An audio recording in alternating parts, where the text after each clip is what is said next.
Welcome to my blog, Nikur blog. তো আজকে দেখো, দেখতেই পাচ্ছ কড়াইতে তেল দিয়ে দিয়েছি, তেলটা বসিয়েও দিয়েছি ওভেনের ওপরে। তো আজকে নিয়ে এসেছি একটা নতুন রেসিপি শীতের দিনে। এটা হচ্ছে মাটন দিয়ে ঘুগনি। তো চলো রেসিপিটা স্টার্ট করা যাক। তো সবার ফার্স্টে ইনগ্রিডিয়েন্টস দিয়ে দিচ্ছি তেজপাতা, কড়াতে, আর গোটা গরম মশলা।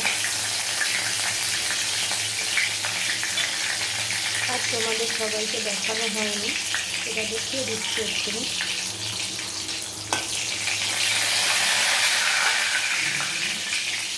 এরকম বন্ধুরা ম্যারিনেট করে রেখেছি মাটন কিমাটাকে। আদা রসুন বা ঠেকিয়ে দিয়েছি, থেঁতে করে নিয়েছি, থেতলে নিয়েছি। আর পেঁয়াজ, এতে সব রকম মশলা অ্যাড করে দিয়েছি। মশলার মধ্যে হলুদ গুঁড়ো, লঙ্কা গুঁড়ো, আর তোমার সর্ষের তেল, নুন মিষ্টি আন্দাজ মতো, যে যেরকম ঝালটা খায় সেই ঝালটা বুঝে দেবে। তো এটা এইভাবে করে দিতে যাবে তাড়াতাড়ি কিমাটা কষিয়ে নেওয়া যাক। তো এই কিমাটাকে আমি কড়াইতে দিয়ে দিচ্ছি।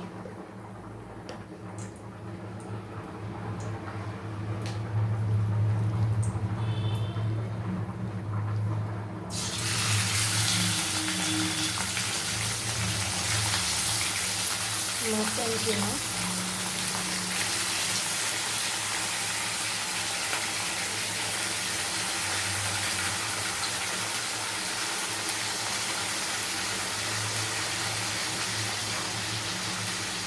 এটাকে ভালো করে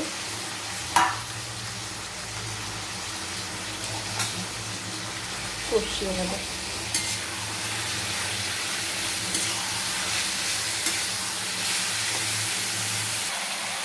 দেখো বন্ধুরা, এটা একটু আমি কাশ্মীরি লঙ্কার গুঁড়ো অ্যাড করেছি। চিকেন মাটনটা প্রায় কষানো হয়ে গেছে।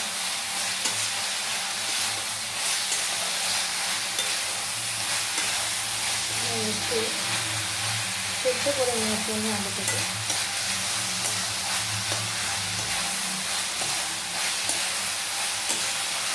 কাবলি ছোলা আর আলু একটু দিয়ে দেবো।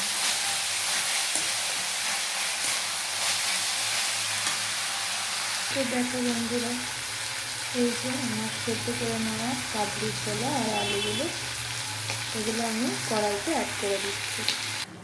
তো দেখো বন্ধুরা, কড়াইতে আমি কাবলি ছোলা আর আলুগুলো অ্যাড করে দিয়েছি।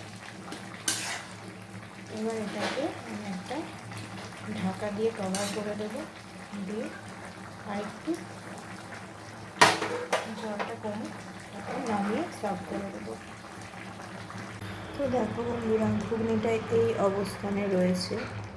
তো এবার এটাকে আমি নাড়িয়ে রেখে নিচ্ছি, অনেকটা জলটা সোক করে গেছে। এবার এটাকে আমি একটা জায়গায় ঢেলে নিচ্ছি। তো দেখো বন্ধুরা, ঘুগনিটাকে আমি এই জায়গাটাতে সার্ভ করে নিয়েছি। তো দেখতে এরকম হয়েছে, দেখো ক্যামেরায় কীরকম আসছে, এরকম কালার এসছে। তো রেসিপিটা তোমাদের ভালো লাগলে অবশ্যই এইভাবে ট্রাই করে দেখো, খুব টেস্টি হবে। আর চ্যানেলটা ভালো লাগলে সাবস্ক্রাইব করে নিও। আমার রেসিপিটা ভালো লাগলে তোমাদের একটা লাইক করে নিও, একটা কমেন্ট করো। এইভাবে আমার পাশে থেকো। সবাই ভালো থেকো, সুস্থ থেকো। আজকে রেসিপিটা এখানে শেষ হলো, আর আমি ব্লগটা এখানে শেষ করছি। আবার দেখা হবে নতুন কোনো একটা ব্লগে। তো টাটা সবাইকে।